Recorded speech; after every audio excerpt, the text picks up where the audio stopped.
तो हे ब्रह्मास्त्र म्हणजे अक्षरशः सृष्टी संपेल एवढी शक्ती असलेलं आहे.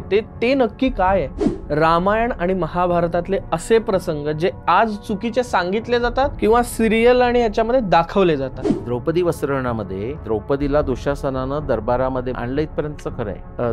दुर्योधनाने ते वस्त्रवट सांगितलं हेही खरं आहे. पण याच्यानंतर हजारो वस्त्र आली आणि त्याचा ढीग पडला, हे काही खरं नाही. शाप, वरदान ह्या गोष्टी मायथॉलॉजी नसून ह्या गोष्टी भारताच्या इतिहासाचाच भाग आहे की बोलतात लोक. तुम्ही जर नेहमी सत्य बोलत असाल तर काही काळानंतर तुम्ही जे बोलता ते सत्य होतं. असा पुरावा पाहिजे जमिनीवरचा की ज्याच्यामुळे दाखवता येईल की 3000 BCच्या आसपास कृष्णाची द्वारका पाण्याखाली जाऊ शकत नाही. आता आज अर्जुन मारणारे ह्याला म्हणून त्याला प्रोटेक्ट करून ठेवलं होतं जयद्रथाला, सगळ्या मोठ्या मोठ्या वीरांनी. कृष्णानं काय केलं माहितीये का? जे जयद्रथाला संरक्षण देणारे जे कौरव वीर आहेत त्यांच्यावर त्याने तो प्रयोग केलेला आहे. तो जयद्रथवर बघतोय, त्याला आश्चर्य वाटते की सूर्य आहे पण ही लोक का जात आहेत.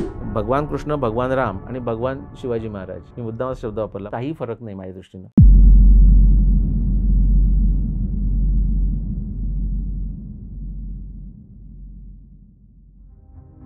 मंडळी, ऐतिहासिक गप्पांच्या मागच्या भागात डॉक्टर निलेश ओक सरांनी आपल्याला सांगितलं ते म्हणजे 14,000 वर्षांपूर्वीचं राम आणि रावणाचं युद्ध. ही युद्ध जेव्हा होतंय तेव्हा भगवान राम ते आपल्या सगळ्या वानर सैन्याला सांगतायत की ही फक्त जे लोक आहेत म्हणजे लक्ष्मण, मी, विभीषण, हेच फक्त आम्ही मनुष्य वेशामध्ये राहू, तुम्ही सगळ्यांनी वानर रूपात लढायचंय. त्याचबरोबर 7,500 वर्षांपूर्वीचं महाभारताचं युद्ध. महाभारतामध्ये मुख्य म्हणजे कुरुक्षेत्रावर युद्ध झालं, धर्मक्षेत्रे, कुरुक्षेत्रे. पण युद्ध करताना इकडला एक बाजूचा योद्धा त्याला बाण मारण्यापूर्वी असं म्हणतो की जसं लक्ष्मणानं इंद्रजिताला लोळवलं तसं मी आता तुला लोळवतो. पण गोष्ट इथे थांबत नाही. या भागात आपण आणखीन खोलात जाणार आहोत. ब्रह्मास्त्र आणि पुष्पक विमान या खरं तर कल्पना आहेत का त्या काळातली तंत्र? आणि रामायण आणि महाभारत या 2 ग्रंथांमधून आज आपण काय शिकू शकतो? चला तर मग या 2 महान ग्रंथांविषयी पुन्हा एकदा गप्पा मारूयात. सुरू करूयात दुसरा भाग.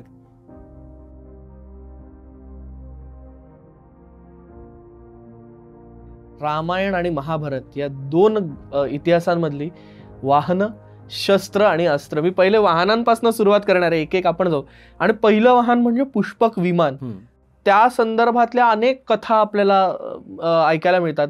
आणि ना बऱ्याच वेळेस व्याख्यानं किंवा याच्यामध्ये सांगताना रामायणात पुष्पक विमान दिसतं पण त्यानंतर आपल्याला पुष्पक विमान दिसत नाही असं म्हणतात. तर ते नंतरच्या ग्रंथात आहे आणि त्याचं काय होतं ते नक्की, त्याची टेक्नॉलॉजी काय? बरेच प्रश्न आहेत. हो, मला आठवण करा. एक विचारेल. आता तुम्ही डॅन ब्राऊनचं जरी अगदी वाचलं तर काय म्हणतो, प्रोफेसर लँगफोर्ड बॉस्टनमधनं निघाला, एअरपोर्टला गेला, got on the flight, 7 o'clock he was walking in London.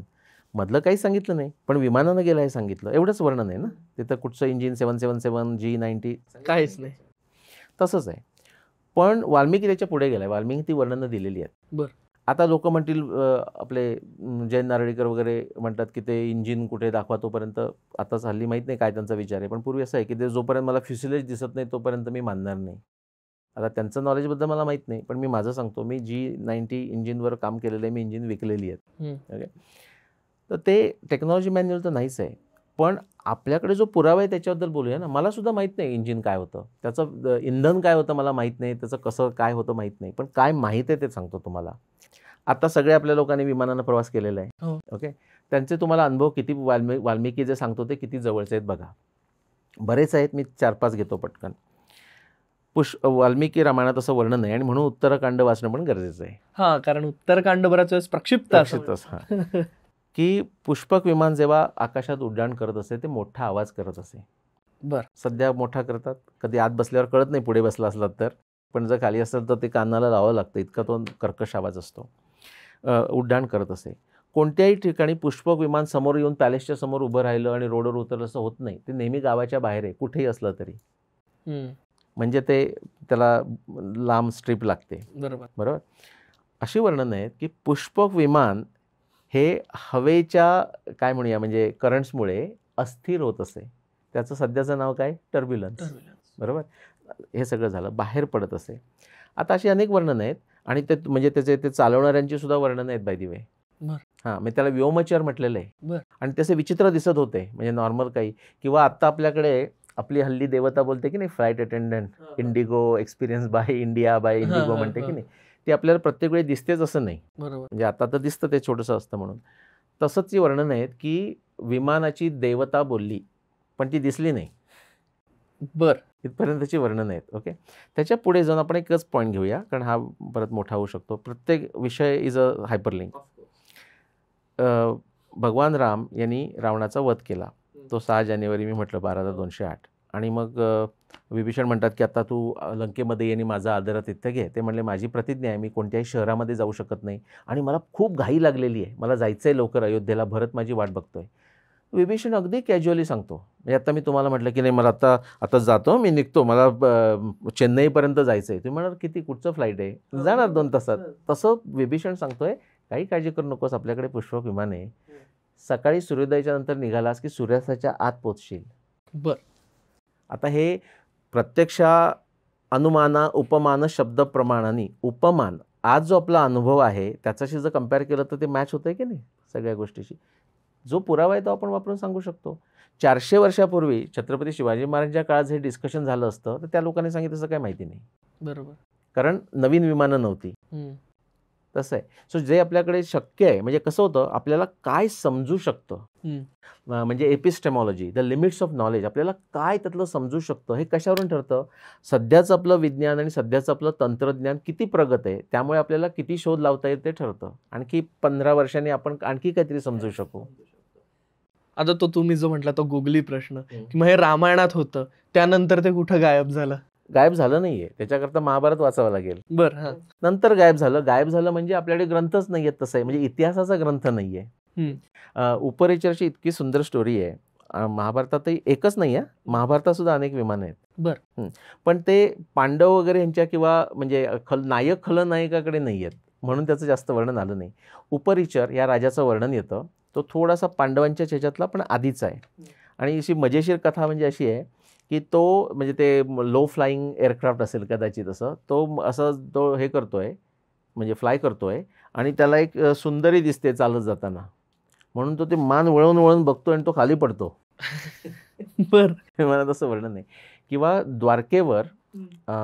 द्वारकेच्या शत्रूंना हल्ला केला आणि तो कृष्णानं इतकी सुंदर व्यवस्था केली होती द्वारकेच्या संरक्षणाची की त्याने तो कसा परतवून लावला, म्हणजे तो सौभ विमानातून शाल्व आलेला होता आणि त्याचं कसं पळवून लावलं, याचं सुंदर वर्णन आहे.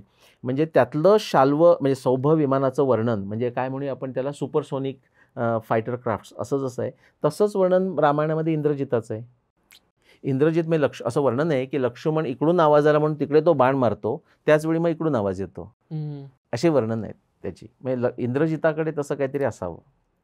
सो महाभारतात पण विमान, महाभारतात पण आहे, फक्त ते नायक खलनायकाकडे नसल्यामुळे त्याची मुख्य वर्णन चर्चा फार झाली नाही. आता थोडंसं जमिनीवरचे वाहन म्हणजे घोडे वगैरे तर झालेच, रथ. युधिष्ठिराचा रथ हा जमिनीवर नसायचा, तो हवेत असायचा.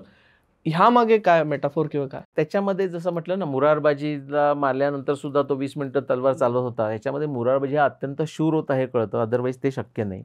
तसं युधिष्ठिर हा धर्माला नेहमी धरून राहणारा आणि अगदी काही प्रसंग आला तरीसुद्धा त्यात तो एक्सेप्शन घ्यायला तयार नाही अशी व्यक्ती, हे त्यातून त्यांना सांगायचं आहे की तो इतका की तो जरा म्हणजे एखाद्याकडे बडेजाव असला तो म्हणतो हवेतच चालतो, तो म्हणतो ना, आता इथे चांगल्या अर्थाने असं ते घेतलेलं आहे. आणि अर्जुनाचा रथ म्हणजे महाभारताचं युद्ध संपल्यानंतर कृष्णाने अर्जुनाला सांगितलं, भगवान श्रीकृष्ण म्हणाले की तू खाली उतर, तू उतरल्यानंतर मी उतरेन, आणि ते उतरल्यानंतर तो सगळा रथ जळायला लागला. तर ते कसं शक्य आहे किंवा ते मग मेटाफोर आहे? बरोबर. मुख्य म्हणजे तसं एक्झॅक्टली महाभारतामध्ये अजिबात नाही. अच्छा, ती गोष्टच येत नाही. तो वेगळ्या अर्थाने येतो, जळाला वगैरे असं येतं त्याच्यामध्ये, पण ते असं झालं आणि त्याने काय केलं असं नाहीये. त्याच्यामध्ये असं असतं, मी तुम्हाला साधं आत्ताचं उदाहरण देतो की तुम्ही कार चालवता, नंतर ती रिपेअर करून चालवता, एक वेळ अशी येते की ती ट्रॅश करतो. बरोबर. तसं तर आहे की त्याचा इतका यूज झालाय की ते वापरणं सुद्धा आता धोकादायक आहे. खूप जुनी कार म्हणजे एक काय म्हणतो 1 मिलियन झाल्यानंतर आता नको चालत जा, तशा प्रकारचं ते वर्णन आहे, पण ते येताना ते अशा प्रकारचं वर्णन येतं. ओके. आणखी काय तुम्हाला सांगतो, वाहनांचं एक दुसरं म्हणजे युद्धात न आलेलं वर्णन सांगतो की उदाहरणार्थ कृष्णानं द्रौपदीला द्वारकेपर्यंत आणलं असं जी वर्णन आहेत त्याच्यात काही वेळा चुकीचं वर्णन मथुरेत असं येतं ते बरोबर नाही, द्वारकेपर्यंत आपण धरून चालू, किंवा मथुरेत जरी असलं डझंट मॅटर, डिस्टन्स आपल्याकरता, तर तो नॉनस्टॉप तो न थांबता आला असं होतं. हां, म्हणजे तोपर्यंत ते करणारे, ॲडिशनल तुम्हाला घोडे लागणारे किंवा ॲडिशनल नसतील तर आपण जसं गॅस स्टेशनला थांबतो आणि परत करतो तसे तिथे कुठे जागेमध्ये दुसरे घोडे बदलले, अशी सगळी व्यवस्था होती. किंवा आता आपल्या गाडीमध्ये टॉयलेट्सही असतात, अशा प्रकारची व्यवस्था असावी, अशा प्रकारची वर्णनं तिथे येतात. आणि आधीच रामायणात सुद्धा आणि रस्ते होते, म्हणजे चांगले रस्ते होते. म्हणजे गडकरींच्या आधी खूप आधी काळ असेल, पण चांगले रस्ते होते. रामायणात पण येतात दशरथ असं आपण म्हणतो, तर त्याबद्दल थोडं सांगा. आणि नाही, ते फार चांगला प्रश्न आहे तो रथ तिथे जो वापरलाय ना, तो असा एका आदरार्थ किंवा त्याचं शौर्याचं वर्णन असं केलेलं आहे. एक आदरार्थी किंवा मोठा राजा किती याची वर्णन तुम्हाला सांगतो. आता नेपाळमध्ये तुम्ही जर माहीत असेल तर मला नावांमध्ये मदत करा. मला वाटतं वीरेंद्र सिंग होते ना शेवटचे, असं करून. तर ते वीरेंद्र सिंग देताना त्याच्या मागे कसं देतात म्हणतात माहिती आहे का, श्री 5, म्हणजे 5दा श्री श्री श्री श्री श्री श्री, तर ते म्हणायचं श्री 5, श्री 108 वगैरे अशी नावं होतात. त्यामुळे सुद्धा ते स्वामी लोकांमध्ये सुद्धा असं होतं की किती श्री लावू मी वगैरे, असं होऊ शकतं. पण काही वेळा जेन्युइन अर्थानं त्याचं नाव घेतलं, म्हणजे काही ना, आता मला करायचं श्री श्री श्री 7, श्री श्री 7 निलेश, असं करू शकतो तुम्ही. तर ते जसं वर्णन आहे तसं दशरथ अशी तुम्हाला चित्ररथ, बृहद्रथ, बरोबर, हां, ती अशी ॲडजेक्टिव्ह अशी वर्णनं आहेत ती. आणि रामायणात ही वर्णन येतात, पुन्हा महाभारतात येत नाही की तो रथ आकाश मार्गाने गेला. तर मग हे रथांचं कसं शक्य? हां, बरोबर, कारण रथ हा अशार्थी तिथे वापरलेला आहे, कारण रथाचे अनेक अर्थ आहेत ना, बाय द वे, म्हणजे कितीतरी अर्थ आहेत. रथाचा सूर्य हा सुद्धा अर्थ आहे. हो, कारण तो फिरतो म्हणून 12 ते असं करा. हां, तर तिथे ते वाहन म्हणून म्हटलंय, पण ते वाहन वरून जाणार. म्हणजे आता आपण कसं म्हणतो की विमान असं, हां, म्हणजे प्लेन, पण हेलिकॉप्टर म्हणतो. तर हेलिकॉप्टर म्हणजे लगेच लक्षात येत असं नाही. आता हेली म्हणजे तर सन, बरोबर, त्याचं ती वेगळी नावं येतात ना, तसं आहे की ते रथ म्हणजे तो उडू शकतो. मग ते उडणारं म्हणजे ते विमानासारखं झालं, ते हेलिकॉप्टरसारखं असेल, ग्लायडिंग, असं काही असू शकतात गोष्टी. तुमच्या याच्यावरनं मग एक असा अंदाज वाटला की विमान म्हणजे एक स्पेसिफिक काय म्हणूयात आकाराचं किंवा आकृती असेल, आणि मग रथ जी साधारणपणे सेम असलेलं बाकी सगळ्यांना रथ, कारण बाकी दुसरं वाहन मोटर बाईक, आपण मराठीत फटफटी जुनं नाव होतं, कारण तो आवाज करते म्हणून, आणि सगळ्यांना बरंच आपण वाहनच म्हणतो. घोडा, बैल यांना सुद्धा वाहन म्हणत होते. करेक्ट, म्हणूनच तो एक अंदाज येऊ शकतो. आता शस्त्र, बाण आहे, तलवार आहे, पण त्याचबरोबर ब्रह्मास्त्र आहे. तो हे ब्रह्मास्त्र म्हणजे अक्षरशः सृष्टी संपेल एवढी शक्ती असलेलं आहे. ते नक्की काय आहे? ओके, ब्रॉडली स्पीकिंग शस्त्र आणि अस्त्र असे शब्द आपण वापरतो, त्याच्यामध्ये ओव्हरलॅप पण असणार, इंटरफेस हा नेहमीच असतो. जसं आता आपल्या रथाचं झालं, रथ चालतोय पण आणि उडतोय पण. तर त्यातलं जे शस्त्र आहे ते जनरली असं की ते जवळून युद्ध करताना किंवा डिफेन्सिव्ह, म्हणजे त्याच्यावर ऑफकोर्स आपण ऑफेन्स करू शकतो, पण मोस्टली डिफेन्सिव्ह अशा अर्थानं सुद्धा, किंवा ते पॉइंटेड असू शकत नाही, जवळच्या माणसाशी त्याचं युद्ध करतं, भाला असला तरी सुद्धा किती फेकू शकतो याचं लिमिट आहे. अस्त्र तुम्ही प्रत्येक वेळेचं वर्णन वाचा, म्हणजे महाभारतातलं काय किंवा रामायणातलं काय, तर त्याच्या आधी जनरल वर्णन असं येतं की तो अस्त्र म्हटल्यानंतर तो आधी तो काहीतरी ध्यानमग्न जातो किंवा मग तो मंत्र जपतो. रामायणामध्ये तर आधी पाणी सोडलं असं वगैरे, तो दर्भाचा ग्रास घेतलं आणि मंत्र जपला आणि त्यातून ते निर्माण झालं. आत्ताच्या भाषेत समजावं असं म्हणायचं असेल तर हल्ली आता करतो की नाही माहीत नाही पुटिन, पण मध्ये काही काळात तो एक बॅग घेऊन फिरायचा माहिती आहे की नाही, त्याच्यात सपोजली सगळे न्यूक्लिअर कोड्स आहेत. हां, अशासारखं. तर ते न्यूक्लिअर कोड्स म्हणजे काय, तो ॲक्टिवेट करायचा म्हणजे कम्प्युटर लोक बसतात आणि प्रोग्रॅमिंग ॲक्टिवेट करावं लागतो की नाही, तशा प्रकारचं काहीतरी असावं. म्हणजे कम्प्युटर करायची गरज नाही, मंत्रानंच होऊ शकतं. हे मंत्रान तुम्ही तेजस्वी करू शकता, तो काही माझा अनुभव नाही, माझं तर एक्सपर्टीजही नाही, पण तसं असू शकतं. म्हणजे तुम्हाला अशा अनेक, तो एक वेगळा विषय होऊन जाईल, त्याच्यामध्ये असू शकतं. ती जी वर्णनं येतात त्याचे कसं करत होते, परत हे टेक्नॉलॉजी मॅन्युअल नाही आहे, त्यामुळे ती अशी पुसट वर्णनं येतात. आता प्रत्यक्षात पुटिन जेव्हा बॅग घेतो त्यात खरोखर न्यूक्लिअर कोड्स आहेत की नाही माहीत नाही, गरज नाही, पण ते लोकांना भीती वाटते ना की आत्ता जर अटॅक केला तर तो लगेच काहीतरी बटन. हां, पण त्यांची जी वर्णनं आहेत ती सुंदर आहेत. म्हणजे 2च फक्त अस्त्र घेतो, अनेक अस्त्र आहेत. तर एक आपण ब्रह्मास्त्राचं घेऊया, त्याच्यानंतर ते सोडलं तर काय होईल अशी जी वर्णनं आहेत प्रत्यक्ष, तर ती सगळी आपल्याला न्यूक्लिअर सारखी आहेत. आता हे कोणीतरी बोलल्यानंतर मग तिथे लोक पुढे जातात. रेडिओ ॲक्टिव्ह मी अनेक वेळी देतोय ते, म्हणजे अर्धवट ज्ञान हे किती डेंजरस असतं त्याची उदाहरणं आहेत. मग ते मेटल्स कशी बदलतात वगैरे अशी ती वर्णन करून ते असं सांगतात बिंदास, की तिथे ते कुरुक्षेत्रात मिळालंय. म्हटलं अरे हे मिळालं झालं तर तुम्हाला नोबेल प्राईज द्यायची व्यवस्था मी करेन. तसं मिळालेलं नाही आहे काही. वेगळ्या प्रकारची ती असू शकतील, पण त्याची जी वर्णन आहेत ब्रह्मास्त्राची ही आत्ता आपल्याला जे माहिती आहे, परत उपमान बरोबर. त्याप्रमाणे जे आपल्याला कोणताही हायड्रोजन बॉम्ब घ्या किंवा न्यूक्लिअर बॉम्ब घ्या, त्यामुळे जशी व्यवस्था होतात किंवा अनेक काळ तिथे पीक येऊ शकत नाही वगैरे वगैरे, गर्भावर परिणाम होतात, अशी सगळी वर्णनं येतात. दुसरं एक अस्त्र घेतो मुद्दाम, कारण ते इंटरेस्टिंग आहे. नारायण अस्त्र ऐकलंय का? भीमा म्हणजे तो हे होतं आणि बाकी सगळे थांबतात. भीम त्याच्याशी फाईट करत राहतो आणि तो तेजानं चमकत होता वगैरे असं वर्णन आहे.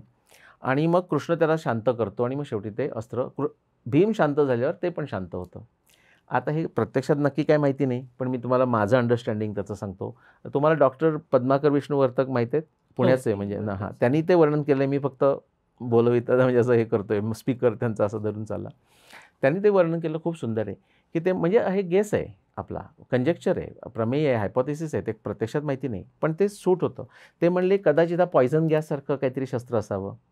कारण पॉयझन गॅस जर इनहेल जेवढा कराल तेवढा तुम्हाला त्याचा वाईट परिणाम होतो. बरोबर. आता फॉस्जिनची तुम्हाला स्टोरी माहिती आहे ना, भोपाळची. आता मी केमिकल इंजिनियर आहे, तर मी तुम्हाला सांगू शकतो की फॉस्जिन हा खूप सोल्युबल आहे पाण्यामध्ये.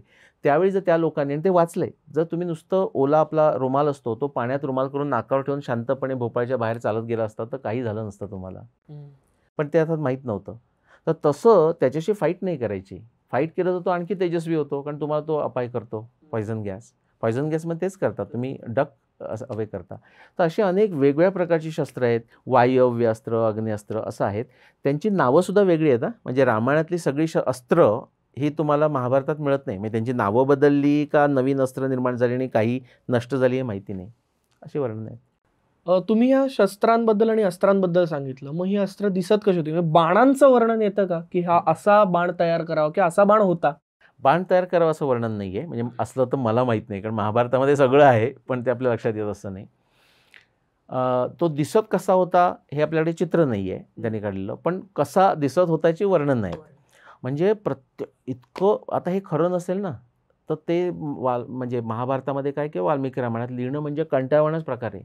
पण ते खऱ्या गोष्टीत म्हणून लिहिलं आहे. म्हणजे इतकी वर्णन आहेत ना, की ह्याने 7 बाण सोडले, मग त्याने 8 सोडले, मग ह्याने 3 सोडले, त्याने 12 सोडले. अरे हे किती वेळ चालणार आहे? कदाचित बॉलिवूड बोरिंग मूवी त्यातून शिकले असतील कदाचित असं, पण ते खरं आहे तसं, म्हणून ते लिहिलेलं आहे. आणि त्याची जी वेगळी नावं आहेत त्याच्यामध्ये, की काही वेळा जी पुढची पिसं असायची, मागची जी फेदर्स असतात ती या पक्षाची फेदर्स, किंवा त्या बाणाचं मेटल कोणतं होतं, म्हणजे लोह होतं का हे होतं का म्हणजे अयस, कोणतं अयस, कृष्ण अयस, हे ते अशी वर्णन आहेत. मग ते जे फेदर्स आहेत त्यांना स्टेबिलिटी व्हावी किंवा पुढच्या ह्याला जास्त इफेक्ट व्हावा म्हणून त्याला कधी पुढे पॉयझन असायचं, काही वेळा नसायचं. ते त्याच्यामध्ये एक वेगळ्या तेलांचा वापर केला जायचा. तो एक्झॅक्टली कशात ते मलाही माहिती नाही, म्हणजे कशा करता, पण ते स्मूथनेस व्हावं, म्हणजे फ्रिक्शनचा तो सरफेस व्हावा म्हणून ते असं म्हटलेलं आहे की या तेलात बुडवलेले नरच नावाचे 8 बाण भीमानं सोडले. इतकी डिटेल वर्णन तुम्हाला येतात. आणि जस्ट मी तुमचं आता ते भीम म्हटलं म्हणून मी सांगतो तुम्हाला. सव्यसाचीचा अर्थ काय माहिती आहे? ॲम्बिडेक्स्ट्रस, म्हणजे असा बाण सोडू शकतो तेवढ्याच पॉवरने असाही सोडू शकतो. आणि अर्जुनाचं वर्णन सव्यसाची असं येतं, म्हणजे कृष्णही करतो, सगळे आपल्याला माहिती आहे. आणखी कोण सव्यसाची? तेच मी आठवत होतो, कारण हे ना भीम. भीमाचं सव्यसाची वर्णन नाही. म्हणजे मी विनोदान असं म्हणतो की, म्हणजे विनोदान ते खरंच आहे की, do not trust what people say, trust 50% of what they do. तर सव्यसाची अर्जुन तर होताच, त्यात काही वादच नाही. पण भीम हा सव्यसाचीचं नाव म्हटलेलं नाही आहे, पण प्रत्यक्ष तो उजवं असं करून बाण मारतोय आणि डावं बाण करून बाण मारतोय, म्हणजे तो सव्यसाची कृती त्याच्यामध्ये. तुम्ही सगळी जर आता परत दुसरा विषय झाला, महाभारतातील सगळी जर युद्ध घेतलीत ना, 1-on-1 फाईट, तर सगळ्यात जास्त फाईट जिंकलेला, म्हणजे बाणाची फाईटसुद्धा, म्हणजे बाण आणि मिक्स कंबाईन, हा भीम आहे. तर मजा म्हणून सांगतो, साई स्वरूपा अय्यर नाव ऐकलंय तुम्ही? एक लेखिका आहे, त्यांनी खूप सुंदर लिहितात म्हणजे आपल्याच इतिहासातल्या प्रसंगावर. तर त्यांनी मला असं काहीतरी विचारलं, आणखी काही विचारतात की, निलेशजी तुमचा अर्जुनावर एवढा राग का? म्हटलं माझा अजिबात राग नाही, अर्जुन माझा हे. पण ते म्हणे तुम्ही भीमाची बाजू घेता, अर्थात पविवर्तकांनी सुद्धा केलं होतं, पण मी त्याच्या पुढे जाऊन आणखी संशोधन केलं. तर ती त्या साई स्वरूपा अय्यर एकदा 18 दिवसाचा डिटेल अभ्यास करत होत्या आपल्या महाभारताच्या 18 दिवसाचा. मी त्यांना रिक्वेस्ट केली की ते तुम्ही करताय, पण तुम्ही प्रत्येक फाईटचं जरा स्कोअर कराल का माझ्याकरता? त्या म्हणल्या करते. आणि मग त्यांनी केल्यानंतर तो पाय चार्ट करून पाठवला होता, म्हणजे कौरवांच्या बाजूचा पाय चार्ट आणि आपल्या ह्यांचा. आणि सगळ्यात जास्त युद्ध जिंकलेला भीम आहे. त्यांनी तो म्हणाले की आता हे मला पाठवलाच प्रायव्हेटली, पोस्टही केला सोशल मीडियात, आणि म्हणाले की हा चार्ट मी निलेशला डेडिकेट करते कारण भीमाचं सगळ्यात जास्त आहेत त्याच्यामध्ये. सेम विथ काय म्हणूयात आपण, श्राप आणि वरदान याबाबत थोडं सांग.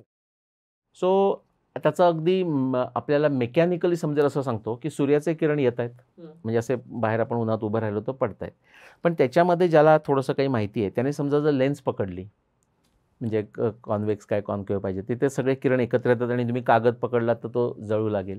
म्हणजे काय माहिती आहे का, की जे निसर्गामधले जे फोर्सेस आहेत, पंचमहाभूतं म्हणतो, त्याच्यावर तुमच्या तपश्चर्येमुळे म्हणा, तुमच्या काय म्हणजे सिद्धी आपण ज्या म्हणतो, अष्टसिद्धी म्हणतो, त्याच्यामुळे जर तुमचा त्याच्यावर जर एक कंट्रोल म्हणण्यापेक्षा सिद्धी, म्हणजे त्याचा तुम्ही उपयोग जास्त चांगला करू शकता, जसं भिंगांना आपण करू शकतो, लेन्सनं करू शकतो, तसा जर करू शकला तर त्याचा उपयोग तुम्ही दोन्ही बाजूनं करू शकता. म्हणजे वरदान पण देण्याकरता काहीतरी पाहिजे ना मागे क्वालिफिकेशन, तसंच शापाकरता सुद्धा. आणि म्हणूनच आपल्याकडे अशी म्हण आहे ना की कावळ्याच्या शापानं गाय मरत नसते. तो कावळा किती शाप देऊ दे, गाईला काही फरक पडणार नाही. तर त्यामुळे ते तुमच्याकडे जी टेक्नॉलॉजी आहे का, आता ही जी टेक्नॉलॉजी आहे ही अस्त्रशस्त्राची टेक्नॉलॉजी नाही आहे, ही तुमची वैयक्तिक टेक्नॉलॉजी आहे. आणि ती तुम्हाला, म्हणजे साधे उदाहरणं मी तुम्हाला देऊ शकतो. आता तुम्ही म्हणाल ही काय टेक्नॉलॉजी आहे का, पण मी तुम्हाला उदाहरण सांगतो की समजा एखादा मोठा जमाव आहे, काहीतरी त्याच्यासमोर लेक्चर व्हायचं आहे, आणि त्याच्या आधी सगळ्यांना नीट लाईनीत बसा म्हणून जर पोलीस आला आणि तो शिट्टी मारेल, त्याला ते जरा आडाओरडा करून सांगावं लागेल, जर शांत बसा आता कोणतरी येतं आहे वगैरे असं सांगावं लागेल. त्याच्यानंतर समजा एखादा माणूस काय होईल, येऊन म्हणेल सांगा कोणतरी मोठा तिथला आदरणीय व्यक्ती, आणि तो सांगेल की प्लीज कृपया बसून घ्या. ते जास्त ऐकते. तो सौम्य बोलला पण इफेक्ट चांगला झाला. आणि आत्ता सध्याच्या काळात आपण म्हणून घेऊया, पण आणखी कोणी तुम्ही इमॅजिन करू शकता. आणि मग नंतर समजा मोदींची सभा आहे म्हणून मोदी आले, तर नुसते ते आले की लोक शांत होतील ना. बरोबर. म्हणजे कृती कमी कमी होत गेली, पण त्यातून म्हणजे जी क्रिया, म्हणजे जो आउटकम झालं ते वाढत गेलं. तसं तो शाप उशाप किंवा वरदान पण म्हणूया आपण, त्याची त्या माणसाची जर ती शक्ती असेल त्याच्या तपश्चर्येमुळे, म्हणूनच तपश्चर्या कट करण्याकरता ते देव येतात, म्हणजे ते थांबवतात. म्हणजेच काय, ते त्याला काय माहिती आहे का, म्हणजे बेसिकली ज्याला आपण एन्टायटलमेंट म्हणतो ना, ते देव थांबवतात. म्हणजे काय, देव म्हणजे त्या आपली पंचमहाभूतं ते दैवतच आहेत ना, अग्नी वायू आणि असं करून. ते म्हणतात की आता तुझी लेवल इथे आली, तुझी एवढीच, असं करून. ह्याच्याच पुढं मी सेम प्रश्न, कारण मला तुमचं ऐकत असताना अहिल्याची गोष्ट आठवली. रामायण आणि महाभारतातले असे प्रसंग जे आज चुकीचे सांगितले जातात किंवा सिरियल आणि ह्याच्यामध्ये दाखवले जातात, आपल्याला खूप ग्राउंड कव्हर करावं लागेल. म्हणून मी काय करतो, अगदी संक्षिप्त सांगायचा प्रयत्न करतो. अहल्याचं आपण घेऊया. तर अहल्येची आपल्याला जनरली सामान्यपणे ऐकलेली कथा अशी की गौतम ऋषी तिथे आला, गौतम ऋषीच्या आश्रमामध्ये इंद्र गौतम ऋषीचा वेश करून आला. ते अहल्येला कळलं नाही, म्हणजे तिला माहीत नव्हतं, आणि म्हणून इंद्राने तिचा गैरफायदा घेतला असं सांगितलं जातं किंवा आपण ऐकतो त्याच्यामध्ये. आणि मग गौतम ऋषी आला आणि त्याने त्या दोघांना शाप दिला. मला लहानपणी हे कळत नसे की तिला जर तो इंद्र हे जर कळलं नाही, मग तिच्याकडनं माहीत नाही, तिला गौतम ऋषीच वाटला, मग तिचा काय दोष त्याच्यामध्ये, हा मला बराच काळ प्रश्न होता वाल्मिकी रामायण वाचेपर्यंत. पण मी 10 वर्षाचं असताना सातवळेकरांचं रामायण वाचलेलं आहे, पूर्ण ते ग्रंथ होते. आणि मग मला आश्चर्य वाटलं, मराठी भाषांतर पण असायचं सातवळेकरांचं आहे, तर आश्चर्य वाटलं. तर त्याच्यामध्ये असं दिलेलं आहे की येस, तो इंद्र म्हणजे आपण एक जेनेरिक महत्त्वाचा माणूस म्हणूया, त्याच्यात आपल्याला जायची गरज नाही. तर तो इंद्र तिथे आला आणि ते अहल्येला माहीत होतं की तिथं वाल्मिकीने वापरलेला शब्द असा आहे की देवराज कुतूहलात, की तिला माहीत होतं, पण तरीसुद्धा तिला एक उत्सुकता म्हणूया, क्युरिओसिटी देवराजाबद्दल वाटलं, आणि म्हणून ती त्याला माहीत असताना सुद्धा ती त्याच्याबरोबर पुढे जायला तयार झाली. मग आता गौतम ऋषीने शाप दिला तर तो आपल्याला समजू शकतो. बरं, तो शाप काय दिला की तू आता स्वतःला, मी इथं हा आश्रम सोडून जातो आहे, पण तू स्वतःला इथे पवित्र कर. म्हणजे आपल्याकडे आपल्या धर्माचं हे सगळ्यात वैशिष्ट्य आहे की संधी प्रत्येक वेळी, म्हणजे प्रत्येकाला उशाप, जसं शाप उशाप म्हटलं ना, तसं प्रत्येकाला प्रायश्चित्त करून तुम्हाला परत यायचं आहे. त्याचं वर्णन करताना वाल्मिकी इतके सुंदर आणि अप्रोप्रिएट शब्द वापरतात. ते काय म्हणतात, दुष्टचारिणी देवरूपिणी. म्हणजे ऑब्जेक्टिव्ह किती असावं माणसानं, असं हे उत्तम उदाहरण आहे. दुष्टचारिणी, आचरण तिचं चुकीचं झालेलं आहे, अत्यंत वाईट झालेलं आहे, पण ती देवरूपिणी आहे. आणि म्हणजे देवरूपिणी म्हणजे तिनं फॉल्ट तिचा मान्य केला आणि तिथे ती बसली, ती शिला झालेली नाही आहे. त्या आश्रमामध्ये सगळे सोडून गेले, ती एकटी राहते. आता आपल्याला काय दुसरं वर्णन आहे, राम, लक्ष्मण आणि विश्वामित्र येतात, तर आपल्याला वर्णन सांगितलं जातं की ही अत्यंत भग्न, इवन गीतरामायणामध्ये तुम्हाला वर्णन, अत्यंत भग्न अशी जी अवस्था आहे ती हे कुणाचं काय, म्हणजे अगदीच इथं कोणी माणूस नाही, इथे कोणी माणूस नाही, जास्त लोक वावरत नाहीत असं वर्णन आहे, पण भग्न आणि असं दुःखद आणि काहीच उजाड असं नाही येते. ॲक्च्युली वाल्मिकी रामायणातलं वर्णन आहे की हे जे येथे कोणी जास्त लोकांचा वावर नाही, अत्यंत सुंदर, मंत्रमुग्ध अशी सुंदर ही जी असं चांगली व्हायब्रेशन येत आहेत अशी ही कुटी कुणाची. मग ते विश्वामित्र वर्णन सांगतात.